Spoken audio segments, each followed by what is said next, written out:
to Jake Jackets. Gear up to fire the cannon and hit the ice with your host, Jay Ashdown and Jake Gehringer. Content to get us where we want to go. Yeah. But you know what's really, really nice? When hockey season starts. When hockey season starts. And we're here, everybody. Welcome to opening night. Yeah. The official opening night. Yeah, just 2 days away for the Blue Jackets, right? If I'm not mistaken. Tomorrow is... Or no, tomorrow's the season opener. Yeah, my dumbass still thinks it's Monday. Friday's the home opener. Yeah. I gotta say, man, what a rough start to the season for Columbus. And I looked at the schedule and I was like, wow, not any easy games out the gate. No. It's gonna be a good test for our new top guys, eh? Yeah, for sure. I mean, you start off at Carolina, then at home against Tampa, at St. Louis, then Vancouver, Nashville, and Pittsburgh all at home before you get the Rangers on the road. You don't get your first cupcake game until the 25th against the Coyotes. Right, and yeah. And even then, you still end off the month with Boston and New Jersey, who improved in the at least, those two teams improved, but still, I think we can take them. Anybody can win any game in the NHL. Yeah, of course. I'm looking at this and I'm saying, man, if you can just win 45% of those games to start, should be fine. But hey, Jake Jackets is into season 2, everybody. Is this officially season 2 now, or did we count that at the beginning of the off season because it was our second? When would you? Because we started in the expansion draft, right? And then we went into the entry draft. So I would say season 2 starts the next expansion draft. It's like okay. Season 2 comes in 2025, everybody. Yeah. So we got some fun stuff, we got some not so fun stuff, and this is our last show before we actually have games to talk about. Yeah. And I'm just gonna say right off the top, we've got improvements coming. Mm-hmm. Some nice surprises, like I said, from our friend Neil, helping us out with some behind the scenes stuff. And Kepi keepers are coming back, so get ready for some Keppies. Yeah. Because we loved doing that last year. I thought it was probably one of our best segments. I mean, you get an opportunity to talk about the players who are playing well for your team, and standing out, whether if it's your star players or you're giving a little bit of love to the underappreciated guys. I loved it. Yeah, giving shout outs to guys is always really fun. And then even, doing that with the guests, like when we had Mike on to do Cappies, that was super fun. Yeah. But speaking of players, we're going to start off with the 23-man roster that opens the season this year. Sure. So the forwards. And we're just going to run through these because we're shooting this, another one that's late at night, and it'll come out. The Guardians game. Damn me for being it's my fault, as usual. And, this is going to go up on Wednesday and what have you. So gear up. So starting with the forwards, we got number 7, Sean Corelli. Yep. Number 13, Johnny Hockey. Mm-hmm. Which is that felt so weird. Because when you said number 13, my brain just instinctually said Cam Atkinson. I know, right? Yeah, that's going to take some getting used to. I don't know why I'm used to saying it, but I'm not going to be used to seeing it for a while. Does that make sense? It's going to take about half the season, and then it's just going to be cognitively okay after that. It'll go away.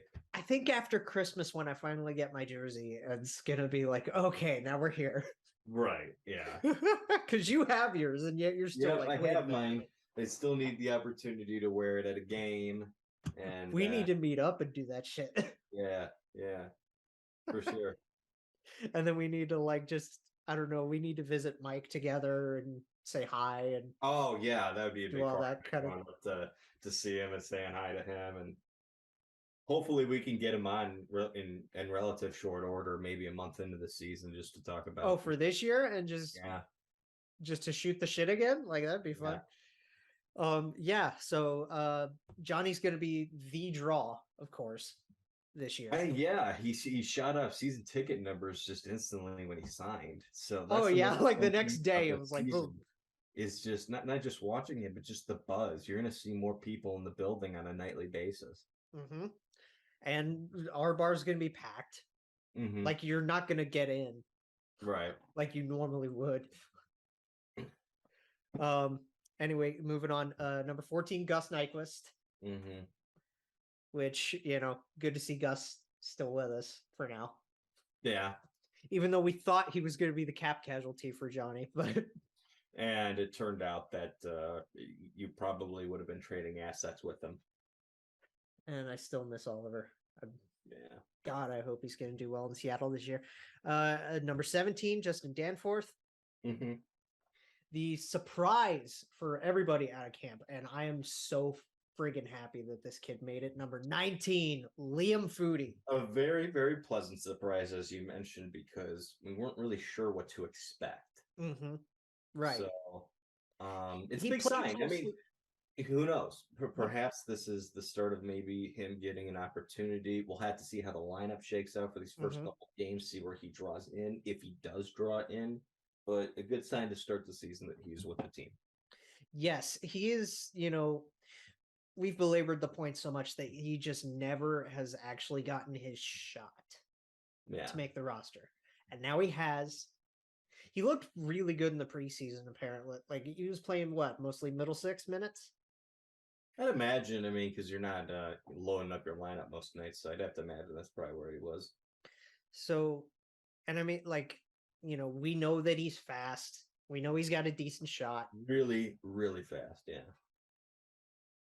He'd be a great addition, especially with sending down Kirill Marchenko. He would be a really nice fill-in on that third line. Yeah. I don't expect that to last too long either with Marchenko. Let's see how fast they call him up. Yeah. Yeah. Number 24, Matthew Olivier made it. Yeah, we expected it. I gotta be honest with you. It's interesting to see how this goes for him because he's the guy that I just naturally know the least about. Right. So, we know what his game is, but I'm interested to see what other tools he brings to the table. Is he just a fighter? Is he just knock your teeth out kind of guy, or does he have a little bit of spunk to his game outside of that? Right. Is he your new Jared Bull, or will he go out there and do a little bit more than that? Yeah, it's a big question. And look, Jared Bull provided value for the Blue Jackets. Absolutely, and he those still guys does. definitely have value, especially at that price when you're making close to league min. Right. But I can't imagine that we'd trade a 4th round pick if there wasn't a little bit something more to him.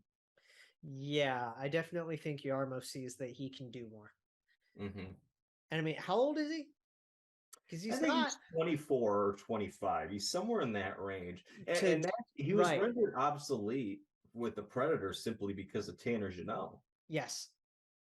So maybe he could be like a similar player to Jeannot for us in that way. Hopefully. If we got Tanner Jeannot 2.0, I'd be thrilled. If he's got a scoring touch, that's awesome. I don't expect him to be nearly as good as that. But yeah, if he's at least playable, I don't want him just to be a fighter. I want him to be a guy that, we can afford to play this guy a little bit because he provides a little something extra. Right. Obviously, number 29, Patty Laine. Mm-hmm. We know what he's going to do this year. Yep. We know what he's here to do. Score a lot of goals. A lot of them getting passes from Johnny Gaudreau. Yes. He shoot puck, he score goal. Number 34, Cole Sillinger. Silly season, baby. Yeah, as expected. I loved this kid right off the bat. My dad loved this kid right off the bat. Yeah, and it's a big question for him because he exceeded all of our expectations last year by just simply staying around. We By didn't being the expect him. youngest player in the NHL. Yeah. So what do you do in year two? Are we going to see a little bit of that sophomore slump, or is he just going to keep progressing off of what he showed? I think that out of all the young guys coming in, I think he's probably the most capable is not the right word, but susceptible maybe to a sophomore slump. Mm-hmm. I think Cole could regress this year. And It's don't get me natural. It happens. It doesn't. It's not always the worst thing. If you're no, regressing because you're bringing in a Kent Johnson and it knocks down your minutes, that's just natural. But right. be interesting to see. Yeah. The captain, number 38, Boone Jenner. Yeah. See back and healthy, or He's going to be good to go. good. That's what we'd like to hear. As far as I'm aware, I'm pretty sure both Portsy and Svoboda had that he was going to be all right to Okay. play. Perfect. I did love seeing Ellie's Instagram story, like of her at the season ticket holder night and getting a new autograph from Boone. Oh yeah. Because like they've seen each other so much that he's always just like to my favorite person, Yeah. like something to that effect. And And it's he's been with the organization for over a decade. So, I'd imagine for most athletes who've been with an organization for that long, they know several fans. well, when you meet a fan so often, like Ellie has Yeah. with Boone, Yeah. you still like you kind of do grow a bit of a rapport with that, right? Yeah. Even if it's just quick meetings, signing something, whatnot. Like, yeah, it's natural. It's like hey, I remember you kind It's of kind of like I don't know, it's a weird comparison, but it's kind of like when you work retail and there's a customer who comes in kind of all the time. oh And yeah, when you have even if you regulars don't in a like talk to restaurant. them a ton, you're just like, I know you. What's up? Well, it's like when you have a regular at a restaurant that you know really well and can Yeah. chat it up with or whatever. Yeah. Or like if you go to a bar and you have those bartenders that you really know. Yeah, that too, for sure. It's a weird kind of relationship, but it's kind of similar to that.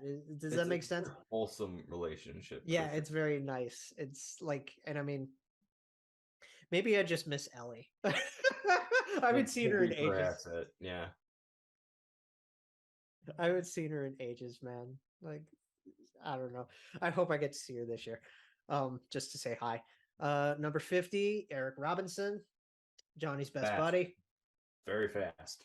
Very fast. Again, Johnny's buddy. Yep. From friggin' high school. Mm-hmm. I love that. Part of the reason why I would think. Yeah, maybe there's a bunch of reasons.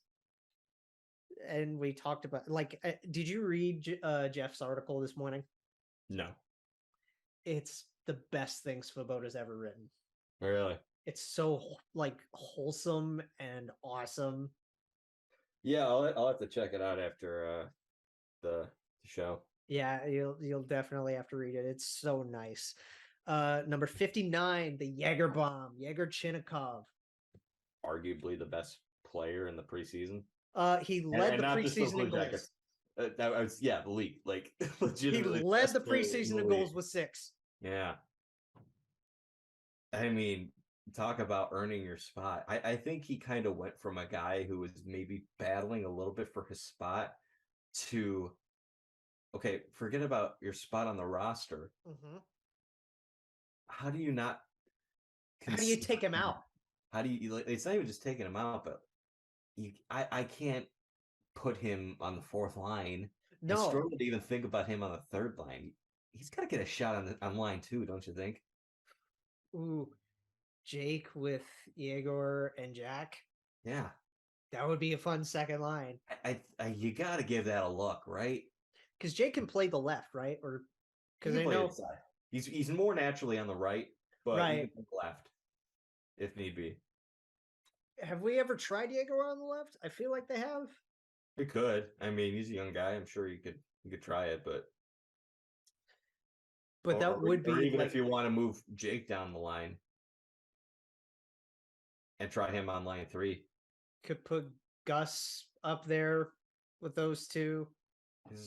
There's things that you can do with it, but God, I know it's just preseason, but it does hold weight. Well, But because God, when we picked Yegor, it was such an off the board pick. mm-hmm. And then Everybody everybody was like, what the hell is this pick? like who is this guy? And then he wins Rookie of the Year over in the KHL, and then he comes over and underwhelming at times, Mm-hmm. but flashes. We knew he's Not fast. sure, We knew he had a brilliant snipe.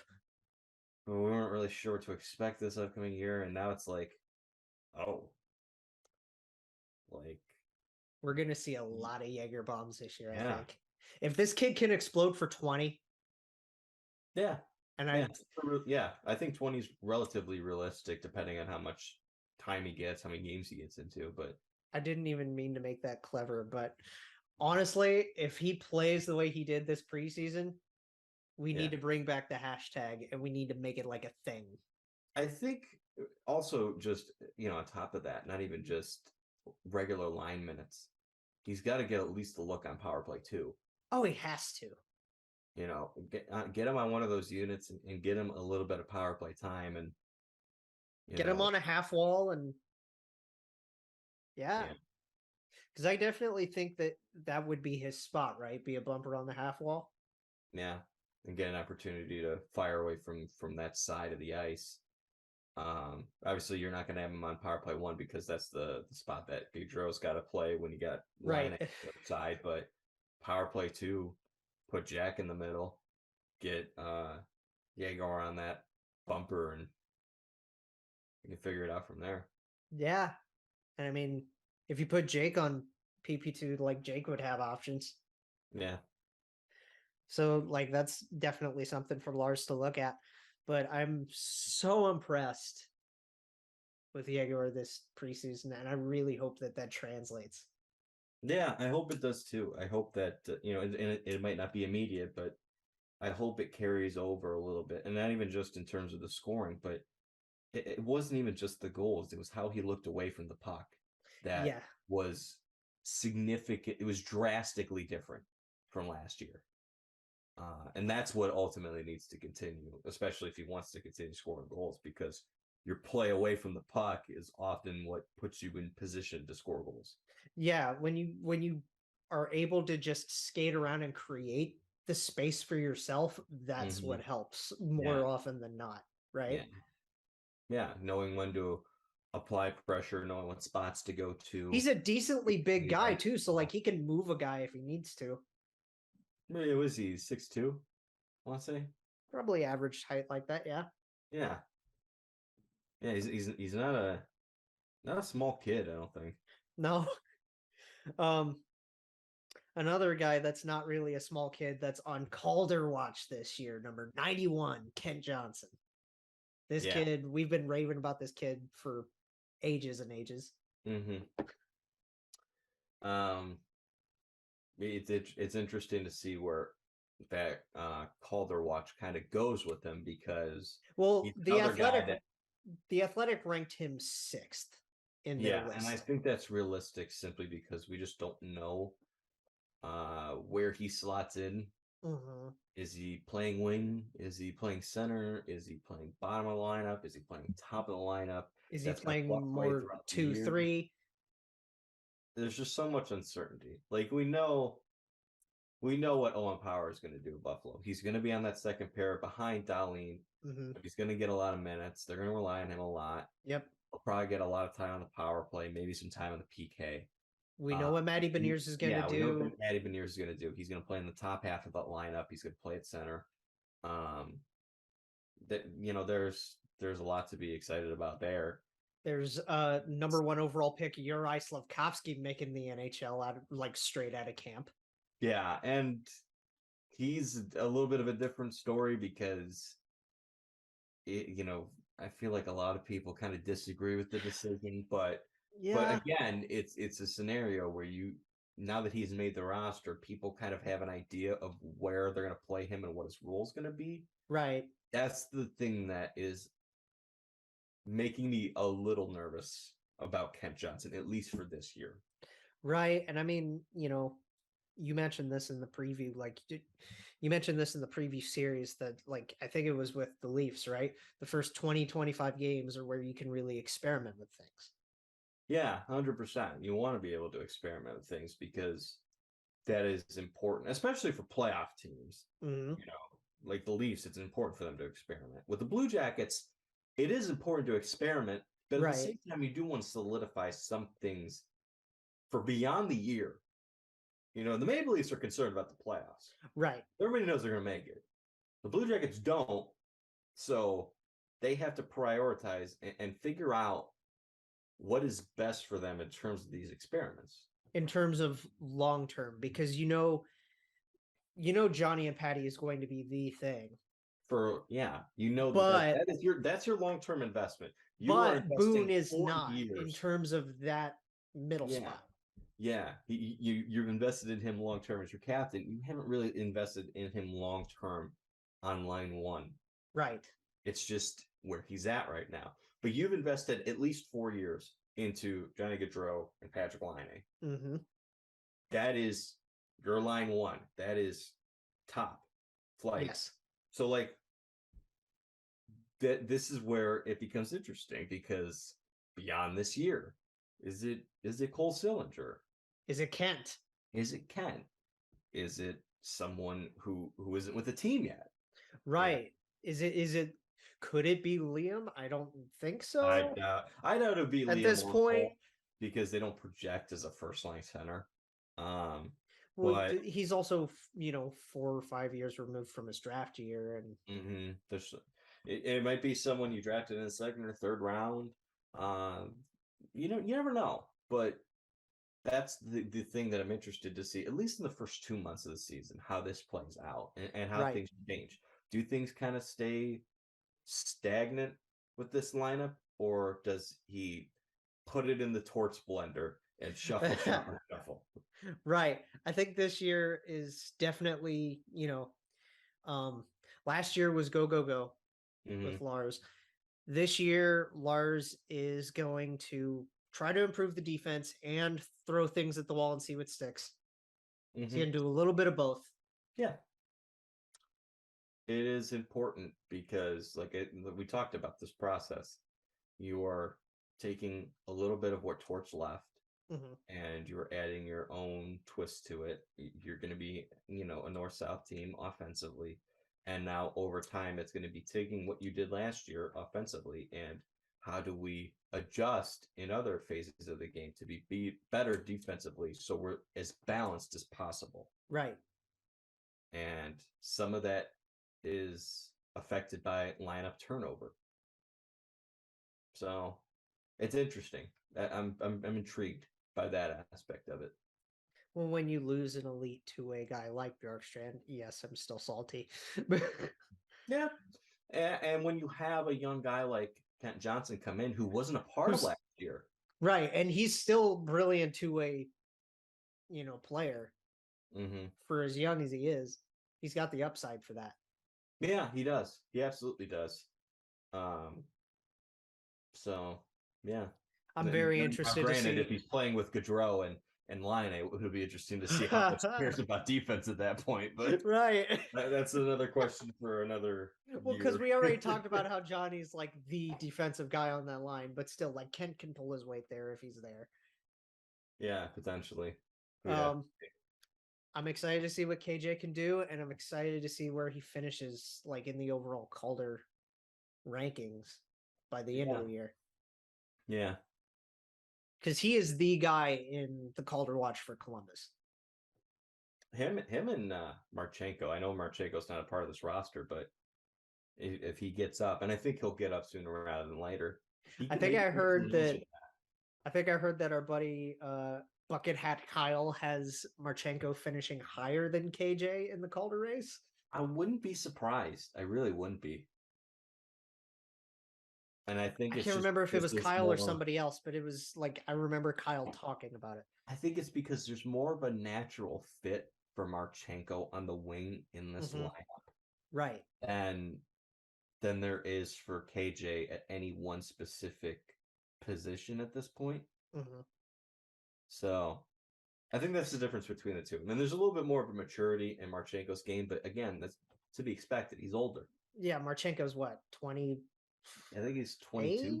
No, I was gonna say he's not 28. What the hell am I thinking? No, he's 22, I think. Okay, and then KJ's only 19. Yeah, so that's and fine. he's been playing professional hockey. He's been playing over. Right, Nic Hague, you've been playing against men, and yes. Anyway, moving on. Number 93, Jake Voracek. Mm-hmm. You know what he provides? Little defense, a lot of passing. It's funny because he was the premier playmaker before Johnny got here. Right. And now he's kind of the 1B. Yeah, and you can't pass up an opportunity to get a Johnny Gaudreau, but it's interesting how that worked out with Jake, where you trade away a fan favorite and Cam Atkinson to get this guy because you want a setup guy for Patrick Laine, and now suddenly you're not his setup guy anymore. Right, and it's going to be interesting to see who they have. Like, obviously we've talked about he's going to play with Rosie more than likely, and perhaps that gets a little bit of an uptick in the goals for Roslovic. And speaking of Roslovic, he's last on the forward list, number 96. Yeah, good kid, hometown kid, great shot. Really good off the rush, not great defensively, gives a little bit back in that area, but generally speaking, a talented hockey player. And knew he wanted to be here.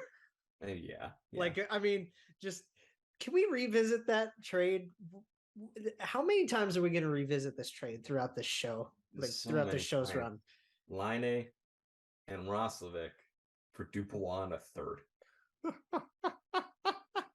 Because we knew Laine wanted out of Winnipeg, and Roslovic wanted out and could have gone anywhere, but he was like, no, I want to go home. Yeah.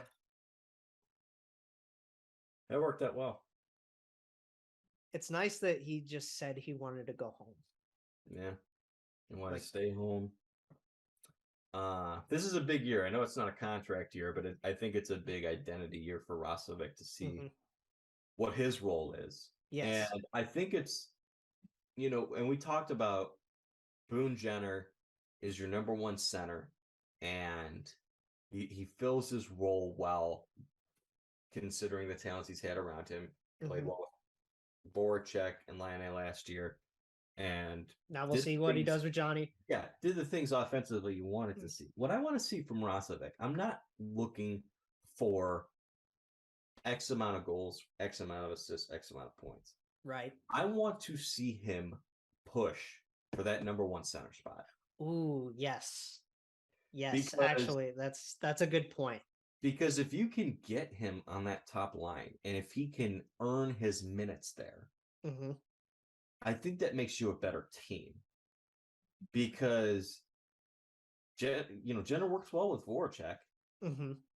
So, he doesn't have to be your number one guy working with Laine and Gaudreau. Right. Offensively, I think that gives you an edge, having Roslovic there over Jenner, just because there's more foot speed and there's a better shot. He's not driving to the crease the way that Jenner does, or deflecting pucks the way he does, but it gives you a little bit more angles and different things that you can do. Johnny has more passing options. Yeah. Just food for thought on that. And it's not to say that Johnny's going to do nothing but pass. No, the guy could score. I mean, he scored 40 goals last year. What are you going to say? Yeah. So he it's like 40 goals last year, and it's the part of his game that really nobody talks about. It's just, gosh, because if you put 96 with 13 and 29, how can you stop almost anything from going in that net unless you're, really locking it down? Yeah. Gaudreau he scored 40 goals last year. He had 36 goals in 18-19. He had 30 goals in 15-16. So he's a great playmaker, can do a lot of things with the puck, but he can score goals too. You have threats all throughout that line if you put 96 in the middle to put the puck in the net. You have, at least, I would say in JFresh terms, you have a very high chance of an expected goal for. Right? Right. Anyway, going to the defense. Number 2, Andrew Peak. This kid looked great. He had 4 assists in one in the game against St. Louis, I believe. Oh, the touchdown drubbing. Yeah. We know what he could do defensively. That part of his game, I don't think is just going to go away. He was actually one of the better defenders on the team last year. He actually looked really balanced with Z. Yeah, I'm wondering if there's some growth there that can take place this year. That would be big for this team. I still don't think he's a first pair defenseman, and I don't think he'll ever be. But he will probably take on that role this year again. Right. And if he's just bulked up a little bit more and can be a little bit better of a puck mover and better at exiting his own zone, I think he's good enough for this year. And in future years, he could be a second pair defenseman with Vlad if you lock him up. As long as they lock Vlad up, like that's. But for the extension that we signed him to, the money, I think fits kind of what he was last year, and I think it has potential to be better than that. Yes. So it's going to be a big year for him too, and I'm a little optimistic about it. I know I haven't always been the highest on Andrew Peak, but he has impressed me, and I hope he continues. A lot of these guys that we don't talk about as much are going to be guys that you want to watch more. Because obviously you're there. The popcorn is Patrick Laine. The popcorn is Johnny Gaudreau. Yeah. Right? The popcorn's KJ. The popcorn is Zach Werenski. Who's the nachos? Oh, the nachos? Yeah. Probably hungry dog. Probably Chinny. No way, he's the pierogies. Stop! I'm hungry. I was gonna say, yeah, no, I want pierogies. Damn it. Yeah. Anyway, number 4, Vlad Gavrikov. That's still gonna feel kind of weird. Yeah. To see one of those forced chops. We know what Vlad is. He's a second pair defenseman. He's really good at what he does. He's your Jake Muzzin. He's good offensively. He's good defensively. He's your very solid shutdown two-way defender. It's a big season for him in terms of how can he parlay this upcoming season into a new contract next offseason. And that might be with the Blue Jackets. It might be him trying to make as much money as possible by hitting the market, which could make him a trade target at the deadline. I hope that's not the case because he's not to the age where you don't want to give him a long-term extension. You know what I mean? I want to extend him because I think this is the ideal time to extend him. What was your want? A 6x6? Something like that, yeah. I'd pay him that. 100%. I think he's worth it. But they don't have the money right now. Make it. And we'll talk about that in a second, why they don't have the money. Yeah. Number 8, Zach Werenski. You know what he's going to do? He's going to lead your back end. Yeah, he's your number 1 defenseman. There's literally nothing. He's going to get you double digits goals. He's probably going to get you 40 to 50 points. He could get you upwards of 20 goals again. Yeah, big thing for him is just staying healthy. And it wasn't like he was super injury prone last year. I think he just had the one injury that kept him out for like a month, if I'm not mistaken. Yeah, but that was a really rough month. Yeah, it was. So that's just a big thing. Stay healthy, and we'll be fine. Yep. Number 22, Jake Bean. This is a big year for Jake Bean, too. Really, really poor year from him last year. And I'm not sure what his role with the team is at this point. I think he starts on the third pair and works his way up. And I'd imagine in that scenario, he's probably going to get tasked with, playing alongside Eric Branson. Which is fine, because, I'm just not sure if that progresses his game. Unless they say, hey, we're putting you with Goodbranson. Goodbranson's the guy we're going to rely on more defensively, which Gulp. But maybe that's their plan. Branson is going to be more defensive minded, as he usually is throughout the course of his career. He's going to be physical. He'll clear out the front of the net. We need you to be the guy who starts our breakouts in the third defensive pair. A guy who's efficient at exiting the zone, entering the zone. Your neutralized play will be important. Puck movement. All that. I think that's important. Yes. Really could score goals. He didn't play all 80. I want to say he played 60 games last year, if I'm not mistaken. Something in that range, 60 to 70. 5 goals.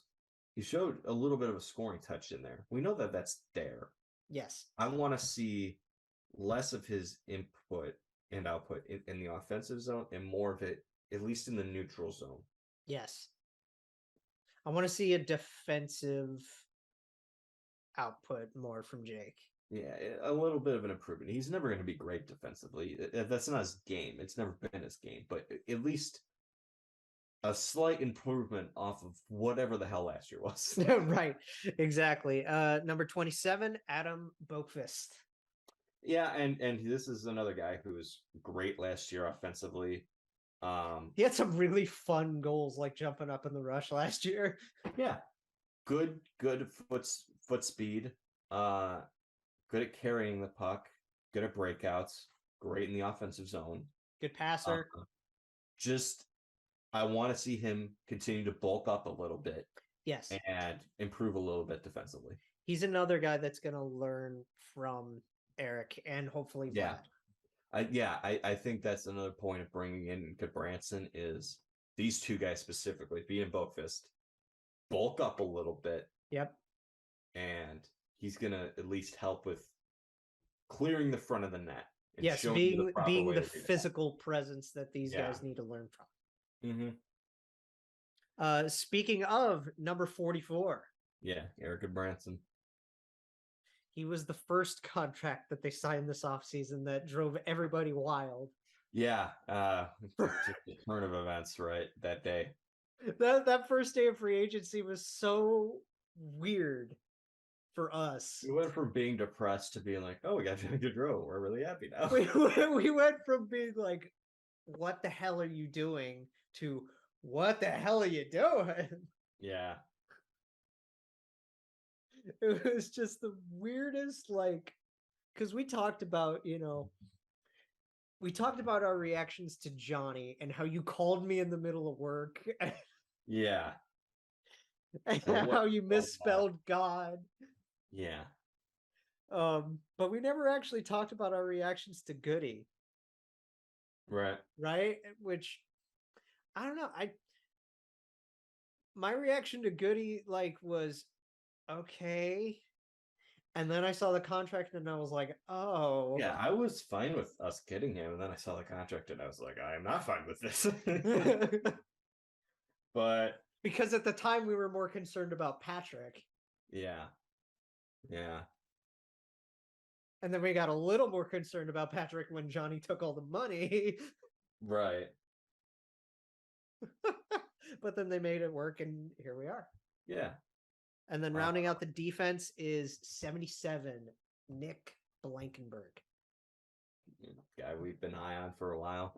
I'm excited about him. A while as in a few months. Yeah. I think he projects to play a little bit. I don't know how many games. He'll be the 7th guy.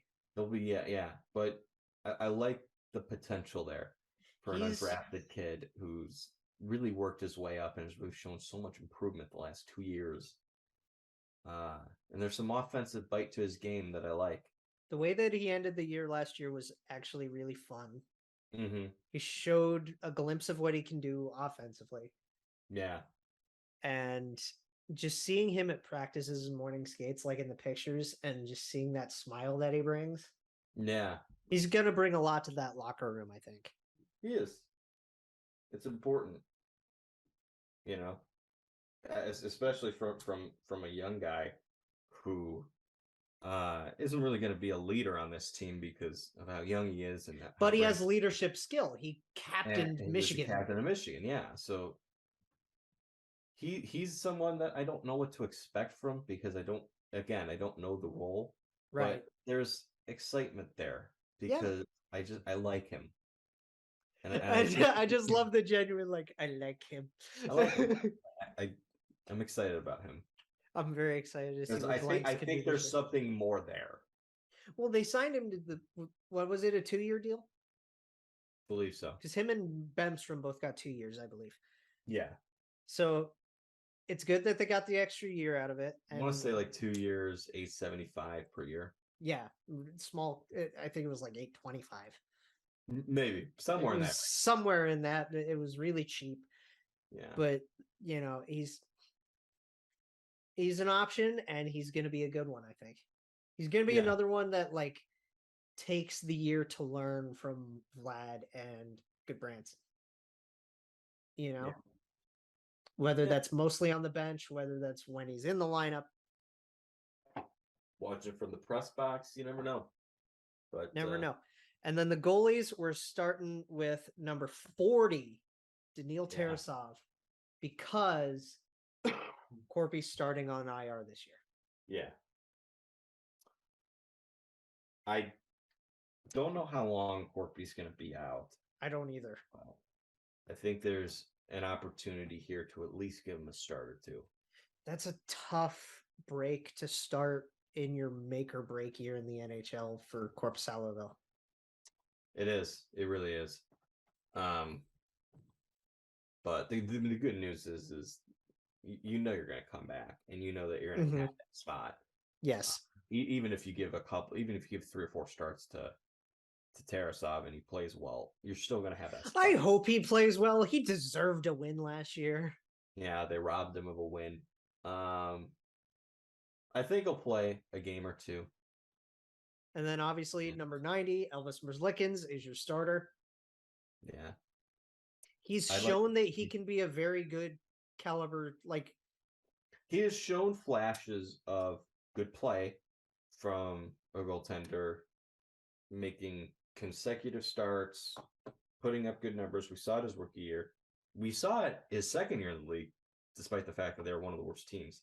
Yes. But both of those were shortened seasons, and he didn't get a ton of starts. He got starts consistently, but it wasn't a very large output. Right. And then last year was his worst statistical season of the 3, but he didn't play bad considering the defense in front of him, the goal saved above expected. The big thing we took out of it was he can at least handle the workload of a starter. So I'd like to see them cut back a little bit, maybe aim for that 55 game. If he can play 50 to 55, that would be nice. Somewhere in that range. And I'm not looking for any specific numbers from him because, again, I still don't expect this defense to be that much better. I don't think that defensively as a team, the Blue Jackets are that much better. He can just post a little bit better results. Just improve a little bit. Yes, because I mean he had a 907 last year, which isn't great. But it's only 2 ticks below league average from last year. Yeah. And again, that's behind one of the worst defenses, arguably the worst defense in the league. And I mean, we know that scoring's up. I would believe scoring's going to be, I don't know if it's going to be consistent or if it's going to increase again this year. Yeah. But I believe in him. They believe in him too. They've invested long term. So there's a whole reason why he's got the extension he's got. And he's going to be at least coming into the season without the emotional baggage that he had last year as well. He's got, I would assume he's got a vast majority of his closure done. Yeah. And I know they're not going to have the Kivy banner up this year at Nationwide, which is kind of sad. Yeah. I kind of want to see they could figure out like a way to honor him in another way. I kind of want to see them put that banner like somewhere in the concourse. Yeah. I think that's the appropriate thing to do. If they can at least do that. Right? I would imagine that that's probably what they will do. Put the banner like somewhere in the arena. They're going to put it somewhere. that people can see. They're not going to just get rid of it and forget. No, you can't do that. But yeah, that's the 23 man to start the 2022-23 season, and it looks pretty good. Yeah. I'm very excited. I'm sold. Yeah. Again, like we've talked about the ebbs and flows of certain guys, like you know, how I've warmed up to Goodbranson being a part of this team, and yet the contract is still like shaky. Yeah. Yeah. So it's like we have our good parts and our bad parts with the guys that we like and we don't like, but there are Union Blue Boys. We love them all the same. Yeah, I'm rooting for him. I hope Eric Goodbranson proves everybody wrong and Please. goes out there and plays up to his contract. That'd be great. If he can play like very, very solid second line max minutes and really like, I want to see a pure shutdown pair between Gavrikov and Goodbranson develop. That would be kind of fun. They may do that. I think that's an option that they're keeping in their back pocket. And certainly I think his game would improve just from playing with Gavrikov. I'm pulling for Goody. I'm pulling for Johnny. I'm pulling for Patty. KJ. Liam, please. Oh my goodness, Liam Foodie. I'm rooting for Corpy. God, please, man. Corpusalo, he needs to prove that those outlier seasons are what he still can be. Yes. Yeah. You know? Yeah. Because it was only, what, 2 seasons? It's only 2 seasons out of 7 that he had above a 905 or even a 900, somewhere in that range. Something like that. Yeah, the numbers aren't good, but I'm hoping that if he can turn into that form that we saw in 2019-20. If he can season. If he can form into a solid like 905 to 910 backup. You take it. You take that all day. Take that all day. And it keeps him around. Yeah, it keeps him around the NHL, gives him another contract. Yeah. So fun little thing for our minor league guys. Columbus hasn't gotten a chance to play an outdoor game yet. Yeah. But I would hope soon, now that Johnny's here, right now that the Johnny hockey era is upon us. But the Monsters are. Yeah. At Bronze Stadium, right? The Monsters are going to play an outdoor classic March 4th at First Energy. Yes, where the Browns play.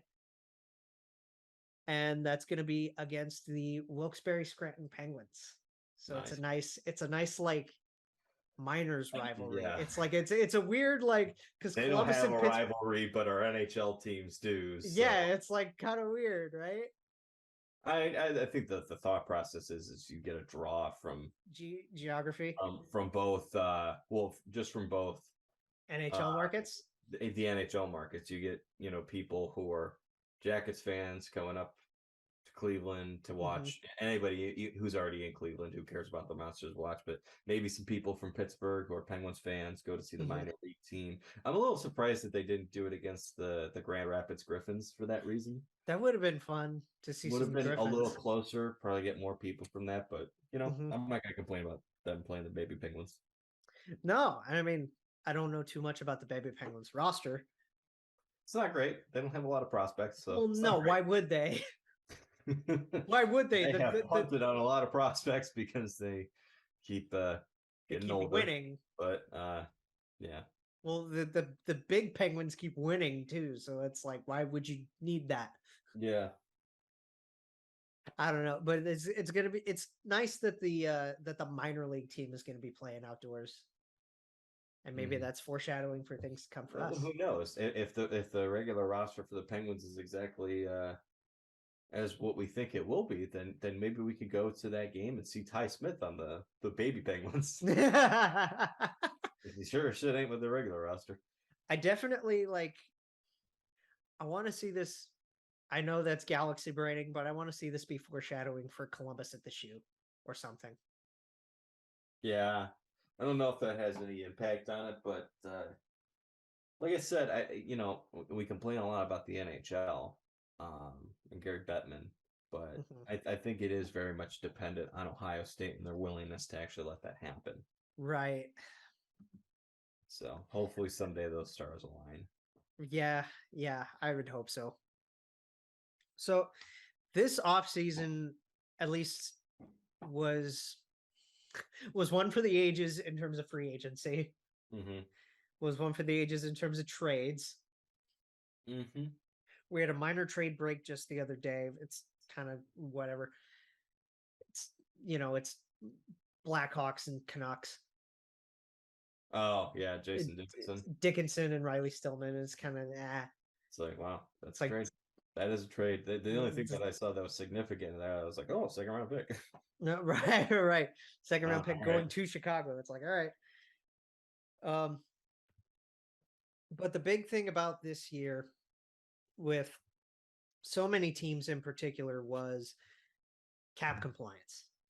Yes. Even in the offseason, trying to stay to the point. Oh my God, just the gymnastics of LTIR and all this shit. It's well, because it's like there was offseason LTIR and now we're finally kicking into regular season LTIR and all that shit. And we're gonna make a trade for this guy. And there's season opening injured reserve, which is a whole other thing. And God, I can't imagine the work that it takes to be a capologist. Man, to be Brandon Pridham. Yeah. Like, can you imagine what Kyle has to go through talking with Brandon to make sure the math works? Yeah. There's so much, because I was watching the Hockey Guys video on this. 17 teams, and Columbus is included in this. Because there are so many under a cap crunch. 17 teams are near or above the cap ceiling. Yeah. By like a couple thousand. Right. Even with LTIR. Like, let me pull this picture up. You're going to think this is wild. So after the after LTIR limits kicked in, right? We've got 5 teams listed here. The Edmonton Oilers have $165. The Tampa Bay Lightning have $33. Yeah, I heard that today. Good enough for a hot dog at Amalie, probably. Hot dog and a beer. It depends. How long is the hot dog and how big is the beer? I don't know. You might be able to get a cup of cheese with that too. Man. The Vegas Golden Knights have $17. That's enough to get you a hockey puck from their team store. Probably not even that. Maybe like a sticker. Yeah. Like a fridge magnet. Vegas is so weird with that, because remember we talked about when they signed Kessel, they were almost $10 million over. Yeah. Without putting anybody on long-term injured reserve. These guys are up against it. Speaking of up against it, the Leafs have $4.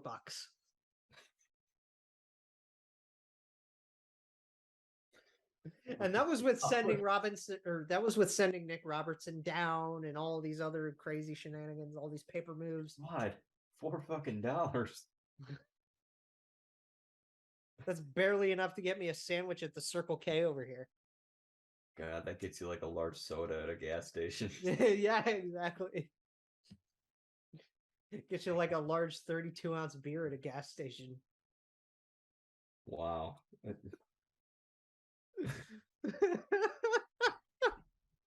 Just tell me the team that's got like 25 cents in their cap. So the last team listed here. No fucking way. Is a team that we love talking about. Is it the Canucks? The Canucks are perfect. $0. Oh my God. The Canucks used everything perfectly. Because their total roster is like 86 and a half or something. 86 total.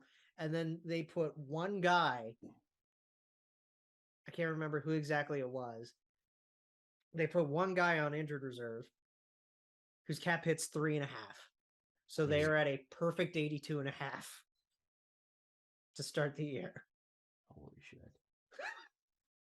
I'm assuming that comes after the Dickinson trade and getting Stillman and Probably. I don't know. Because they had to be cap compliant by like 5 p.m. yesterday. Right? yeah. Or 5 p.m. today. It was yesterday or today, one of those. But it's just, dude, the shenanigans with the salary cap this year. Just going up $1 million. I love it. It's fun. And you're going to see so much still throughout the first few weeks of this season. Mm-hmm. There's going to be so many like contracts getting just paper moves, guys getting called up. Maybe they'll play like a game and then get sent right back down. Mm-hmm. And then making like LTIR trades and everything else and just trying to make sure that they can squeeze out as much room as possible.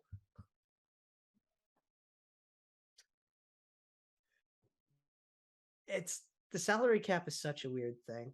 The hard salary cap is such a weird thing, right? It's not like other sports with the soft caps and whatnot.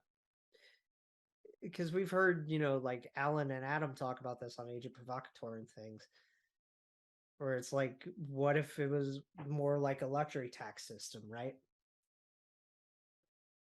I mean, that's kind of what a hard cap is. Yeah, it's I think a hard cap is the best way to go. Like, go back and forth on it, because the only problem with luxury tax is I look at the NBA and I look at baseball, and there is just a flaw in the sense that if you have the money, you can spend more, and it is an inherent advantage, right? Like, when is the next year that the Dodgers are going to suck? Probably never. They're not going to suck for a very long time, at least. Yeah, it's every off season. They're like, what's our weakest position? Left field? Let's just get the best fucking left fielder on the market. I mean, it's going to be weird when Kershaw retires. And they'll just go out and sign a big name free agent pitcher who will clearly replace him at this point in his career. Right. Crazy. They do it every year. They're like, oh my god, first baseman wasn't even like a position of need. It wasn't even like a no, and they got Freddie Freeman. Like, are you kidding me? Like, really? They do it every fucking off season. Meanwhile, Cincinnati is shipping out Jesse Winker and Gino Suarez and Luis Castillo, and I'm sad, and I'm pulling for the Mariners because please, I want my guys. Yeah. You get teams with these hilarious payrolls, like the Pirates. It's just like, I don't know. How healthy is that for the game? Do we want to see that in hockey? It's not. Do we want to see the Toronto Maple Leafs spend $160 million no every year and load up their roster and actually maybe win a playoff round? Like, dude, the Dodgers and the Yankees are the prime example of that, because it's like, yeah, Red Sox too. Well, the Red Sox are a bit of a different story because wow, did they suck this year? They suck, but they won. What? They won a World Series in 04, 07, 18. 13, 18. They've won a lot. I'm just tired of seeing the same old story. Mm-hmm. Right? Yeah. The Padres sucked forever. But guess what? They finally started spending some money. Monsoto and... Yeah, it's like... It sucks what happened with Tatis. Yeah. Even though that was his own doing. Dumbass. But like... And then did you see the Musgrove ear thing? Oh my god, it was the funniest. Did you see Big Cat's tweet about it, or he was like, no, but I saw Jimmy's breakdown, and that was hilarious. He was like, the ump's got to have a sense of the moment and pull a quarter out of that thing. Got a quarter. Oh yeah, like when they were actually feeling up the back of his ear, it was like, ooh. Yeah. The whole thing with rubbing his sideburn. Ugh. It was weird. It was creepy. It was. It was creepy, and I'm just thinking, like, because of course it had to be a Buck Showalter thing. I don't blame him. That was one of the few instances where I was like, I don't blame a manager for being like, I'm curious. Like, And I love Buck Showalter as like a personality. Yeah. But I don't know wasn't too why. against it. I don't know why that just felt like a creepy old man thing to me. Because it really did look like one. And it was just kind of like, oh. So the whole thing with so many players going on waivers this year. Is we saw some good players. Saw a lot of guys get waived. And like guys who in the past, if they got waived, would have been claimed. Wayne Simmons was a big one. Well, I think the biggest one out of all of them is there's no chance a player of the caliber of a Mike Riley clears waivers. Yeah, all chance. three of the Bruins guys, and I mean, I'm kind of not surprised that Nicky cleared. Oh yeah, Nick. Well, because it's the whole thing of like, why in the world would we claim him when we could literally trade for him and get an asset with him? Right. But, I mean, if Don was Riley, if Don was smart, he would have done that with Nick a while ago. Mike Riley's the second pair defenseman at $3 million. Yeah. It's mind-boggling too. That's just what the cap situation has done, because like I said 5 years ago, there's no way a player like Mike Riley at that cap hit A gets waived, B wouldn't get claimed if he's waived. Yeah, I was surprised by that. I don't know, because like there are guys like Bemmer, and I'm sad Bemmer didn't make it, but like he's in a better place. What? I don't know why that makes me, like, the way you phrase that just makes me sad. I don't know. It just felt like the way that you were saying it. You were talking about him like he died. Well, it's kind of like, I don't know, because he's still around, I know he's just down there, and like, would he have to go through waivers again to come back up? No, you don't have to go through waivers to go up. You go through waivers to go down. Okay, because there are also guys that have been like exempt from waivers that can just go up and down and up and down. Yeah. He's obviously not, but I don't know. I didn't mind it, just because there's just so much going on with that. Leaves a spot for Foods. Yeah, I think that's a bigger priority. I think it's a bigger priority to figure out a spot for Liam Foodie than it is to find a spot for Emil Bemstrom. Because we've seen it. Yeah, we've seen what Bemmer can do already, and we know what he needs to improve on, and we know at this. I know people were excited about him coming over. They expected him to be a goal scorer. They expected him to be someone who could produce offense. And instead, what we've gotten is a very low event bottom six forward who's stout defensively. And I understand the disappointment in that, but at the end of the day, I'd remind people he was a 4th round pick. Right. A stout defensive player who's cheap who was a 4th round pick. I'm not going to complain about that. I was a little surprised that he went unclaimed solely because I would have expected that there would have been a contending team that could have used a player like him for that bottom 6 upside. Yeah, for that bottom 6 upside at that price.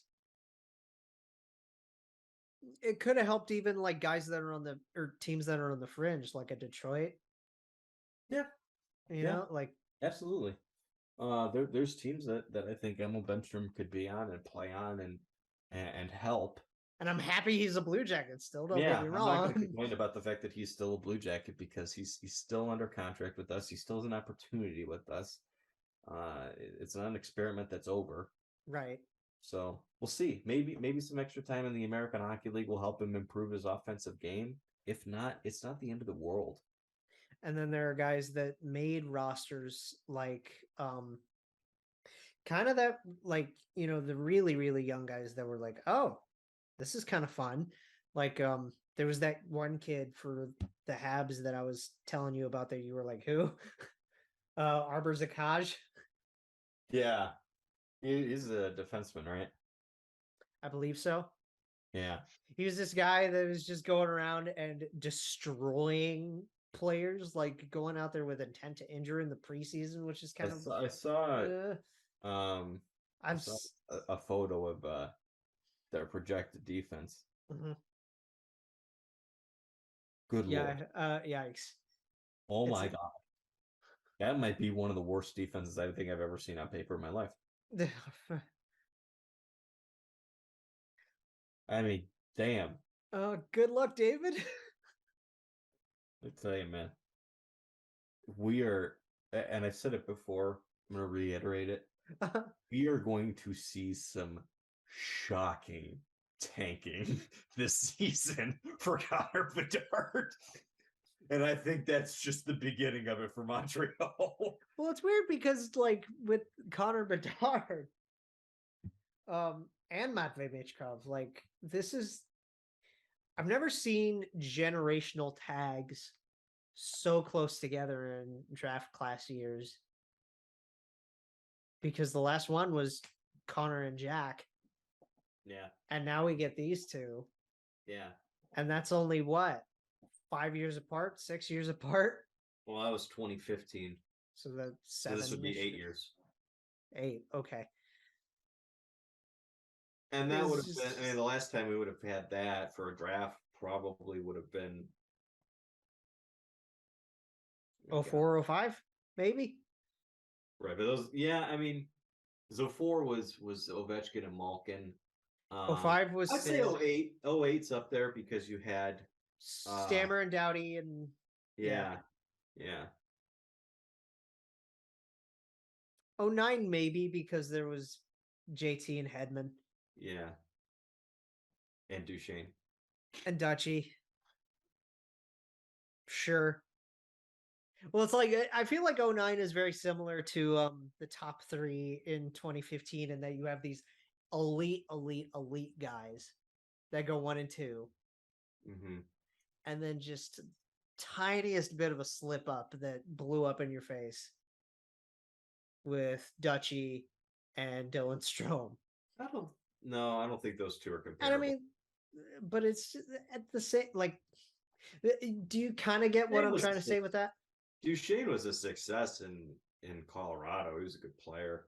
You know, he's just disgruntled and yeah, because it's not like, I mean, you think about third overall pick for what Matt Duchesne was. It's not like he was really a disappointment. It's just that he wasn't as good as Hedman or JT. right. Dylan Strome is just, he's still trying to really earn a spot. He's trying to find his, yeah. So okay, the cap compliance. Everybody is more or less cap compliant at this point. You have to be. Yeah. But just the hoops that everybody took to get there. Oh. And we're going to see more of it. Like the season started, but we're going to see more just to make sure that teams can get room. Because teams want as much room as possible to keep, you know, like if you have a guy that can return from an injury, you need to make space for that. Mm-hmm. Right? Yeah. And I think we're going to see some trades this season that that kind of tie into that as well. Mm-hmm. You know, there's going to be trades. There's going to be waivers. The waiver wire is going to go absolutely batshit this year. We're going to see some weird waivers this year, and we're going to see some weird waivers in the sense that, again, like Mike Riley, guys that weird that they don't get picked. Weird that they don't get claimed, and weird that they're even like, because they're in need. Yeah. Weird that they even get placed.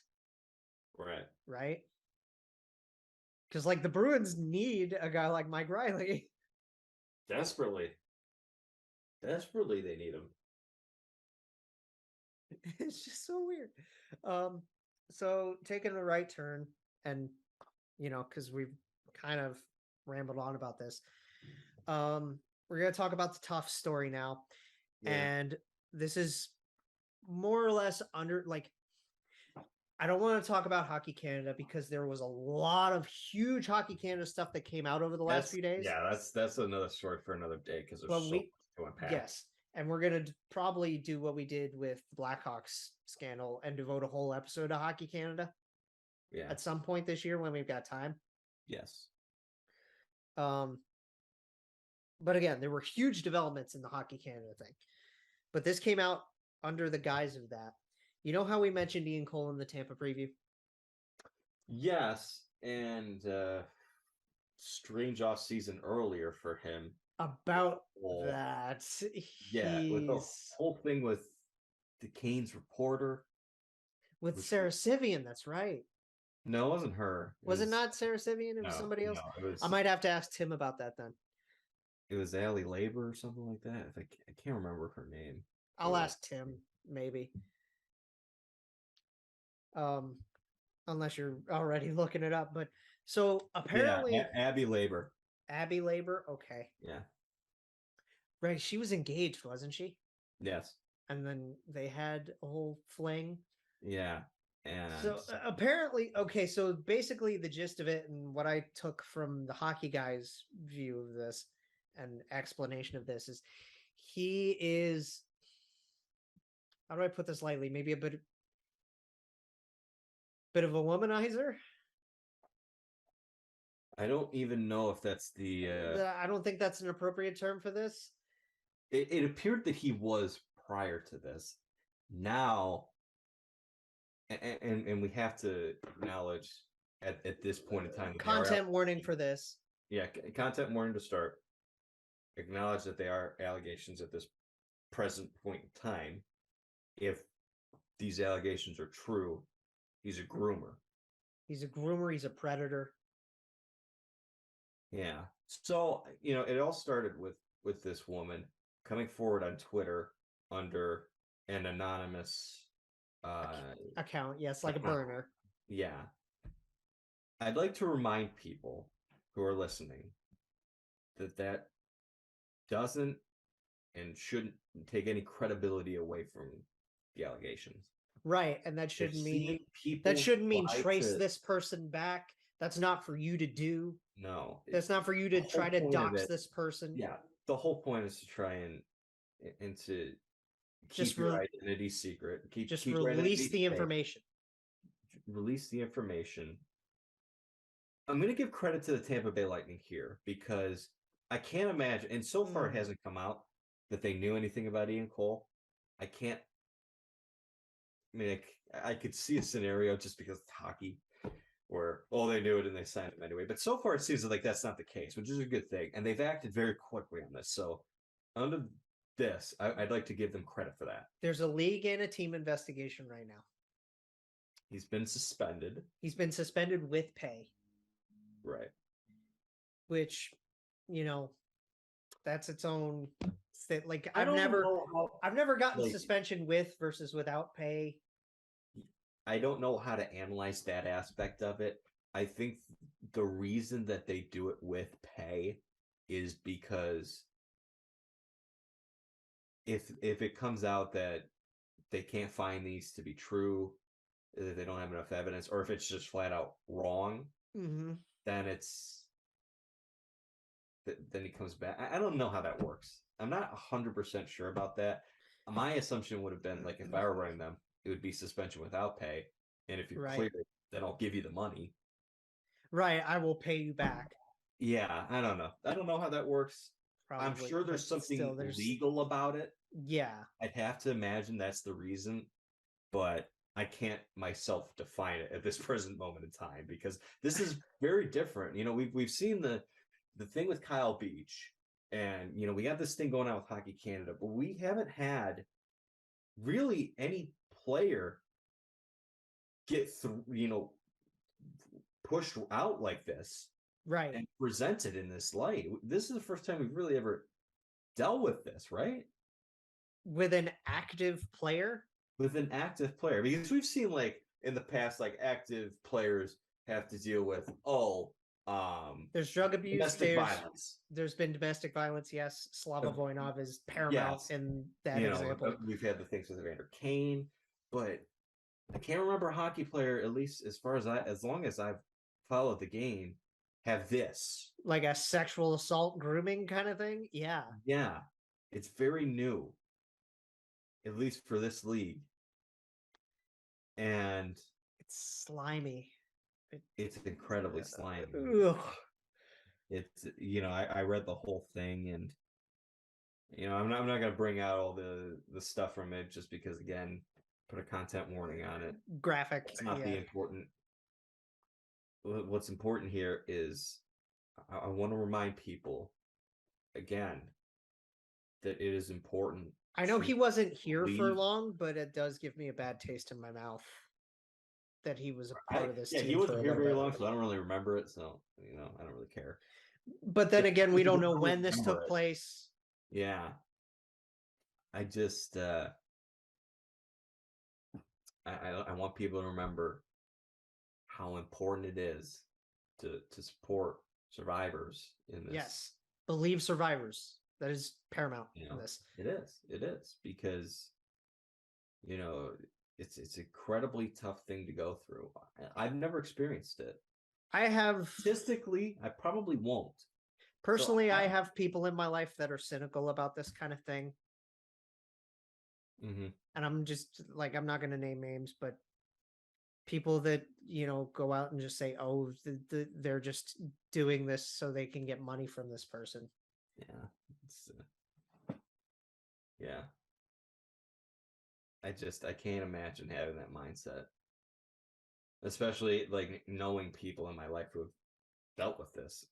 More people have dealt with this than you realize, and you don't know. That's the scariest shit part. You don't know who in your life has dealt with it either. Yeah, I've had people tell me, but the amount of people have told me out of all the people that I know, so small to the amount of people who've actually gone through it. Yes, exactly. It's crazy, and it's pretty brave to put your story out there. Yes, incredibly brave. And like I said earlier, I don't want people to think using a burner to do it makes it any less brave. It is your right as a survivor to remain anonymous. Right. I mean, how long was Kyle just John Doe 1? Months, right? Like a long time. And he didn't know when he was going to be ready. He might, he wasn't sure he was ever going to be ready. Right. And I know that's different from this Ian Cole case, but yeah, just going ahead and bringing this to light to even start the conversation of this. And it goes back to what we talk about all the fucking time in hockey culture. Yeah. It brings back the whole hockey culture conversation. It's a power dynamic. And there are people out there that take advantage of the power. And it's a big problem in this sport. And I want to reiterate a sentiment that Rick Westhead has said on many occasions. Katie Strang, I'm sure, said something similar. That one of the important things here is to, he says he's always careful about saying we need to make sure this doesn't happen again, kind of thing. It will happen again. It will happen again. There are predators out there. Well, that's the thing too. What we can do as a society is support them. Yes. And believe them, and with this attitude of believing survivors, and being there for them, and making sure people gradually over time feel more comfortable about it. That's how we can gradually. You're never going to put an end to it, but you can allow these experiences to at least dwindle a little bit, and make sure people know that they're not alone. Yes. And see some justice. The reporter part of it too, because you mentioned Westhead and what he's said about things, is interesting to me. Because with the Kyle Beach thing, we had people like Jeff Merrick and Elliot Friedman saying they were going to do better. The Hockey Canada stuff breaks. Are they doing better? Hockey Canada? No, the reporters. Oh, because I don't. I haven't really kept up with certain reporters, but that, like, people like Jeff and Elliot are trying, but they're not trying as hard as they should. Yeah. Right? Yeah, I'd like to see more. We need to see more from all those kinds of outlets. That's not to say become TMZ and bring out every single aspect that you learn right off the bat. Mm-hmm. But, keep these stories near the forefront. Mm-hmm. Make sure that these don't go away. Right. Because the only way that we can ensure that something happens to change is that these stories continue to be talked about and that we can discuss ways to change things about the culture. Yeah. We've talked about this so many times. It doesn't happen overnight. It takes time. And when we say it takes time, we don't mean it takes a year or 2 years or 3 or 5. It takes decades. It takes generations. Well, that's why the Hockey Canada thing is so, it's so incredibly important. And it's paramount that we're getting what we're getting now. And just like as cliff notes to what it is, like government hearings have happened. Government hearings happening. Everybody's stepping down. Everybody's been stepping. Sponsors are officially severing ties. Big sponsors. Big, Canadian Tire. Bauer just released theirs. I mean, and and again, we'll go into more depth when we have like an actual Hockey Canada episode. But when you're taking steps like that, and then you finally get the old board out, which we'll go into detail on that later. That's huge. That's a big step. But then it's the question of what's next, right? Yeah. And what's next with Ian Cole? Well, they're going to continue the investigation. He's going to be, it's an indefinite suspension, right? So we'll figure that out when more details come out, right? Yeah. I'm kind of half interested to see what the top is going to say, what Gary and them are going to say. Right. Anyway, rolling along. 2 deals that I want to mention real quick. Jason Robertson finally got his signed. It's about damn time. Big, yeah. It was what, big time. 4 by 7 3/4, something around there. Something ridiculously cheap. Cheap for him. He's gonna get 9+ his next time. Yeah. Well, if the cap hit goes up the way that it does, and if he continues to produce, maybe he gets in the 10s. Maybe he gets in the 10s, yeah. And then Vegas got Nic Hague done just last night. Yeah, finally get. That's a good deal. That's a really good deal. And then going through numerical storylines, there could be a lot of milestones this year. Just to wrap this up. In terms of goals, Ovi, yeah, he's gonna pass Gordie Howe probably. Pass 800. Yeah. With 20, he could literally just join the 800 club. Yeah. He will pass 800 this year. Yeah. It's insane. And then guy that could reach 500, Stammer could join the 500 club this year. I didn't realize he was that close. Good for him. Best you think about all the injuries he's had to get there. It's impressive for him. He has 481 going into this year. Awesome. Good for him. So he's going to hit it. Yeah, well deserved. 2 guys that could hit 400, Phil the Thrill and Johnny T. Phil, how close is he? Kessel's first goal this year will be 400. Fuck yeah.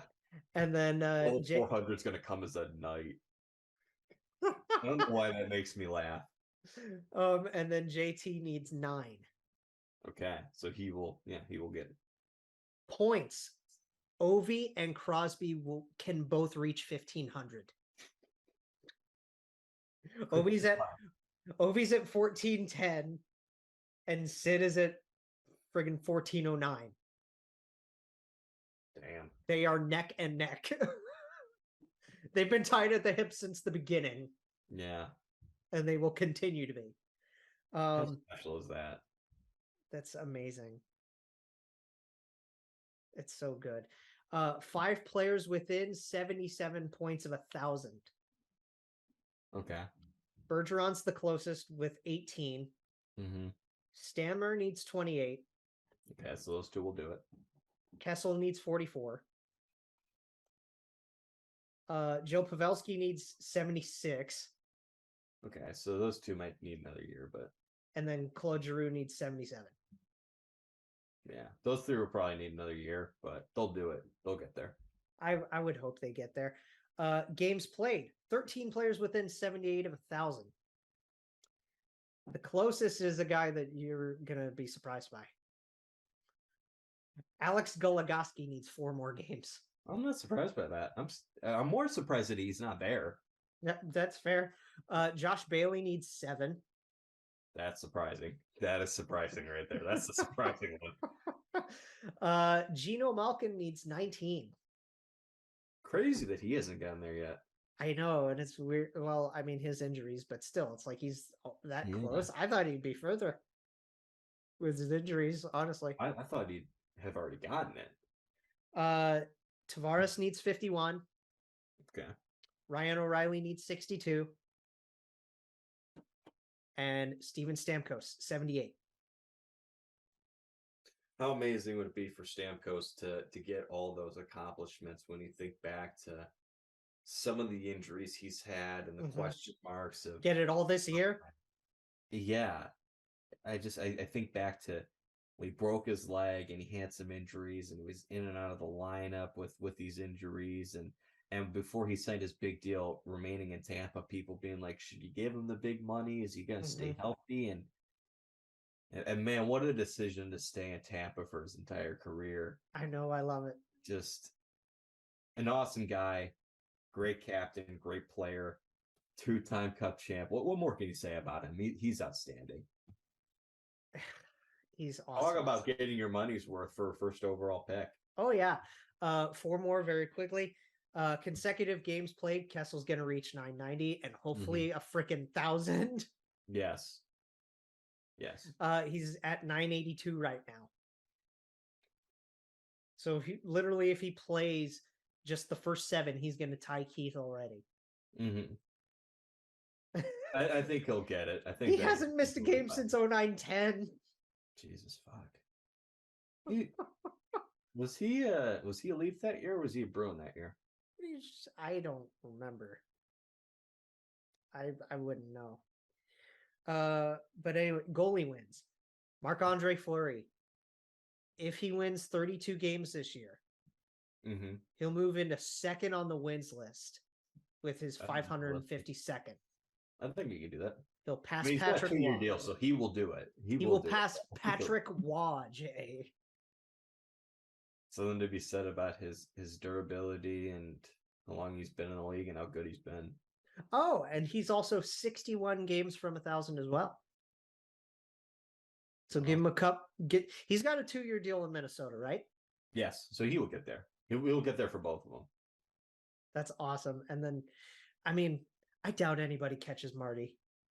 Yeah. I don't think he's catching Marty. Yeah. Marty's 691 wins, dude. Yeah. It's freaking what? And so coaching wins. 2 guys can reach 800. Lindy Ruff with the Devs and Paul Maurice. Wow. Maurice. Interesting. Ruff is 18 wins away. And Paul Maurice, who is starting his first season in Florida, needs 25. Wow. Okay, so he'll get there. So they can both get there. And then they'll join basically the only guys to have 800 plus are Ken Hitchcock, 849. Barry Trotz, 914. Quenneville, 969. Nice. And the only reason I say it like that is because it's Quenny. Right.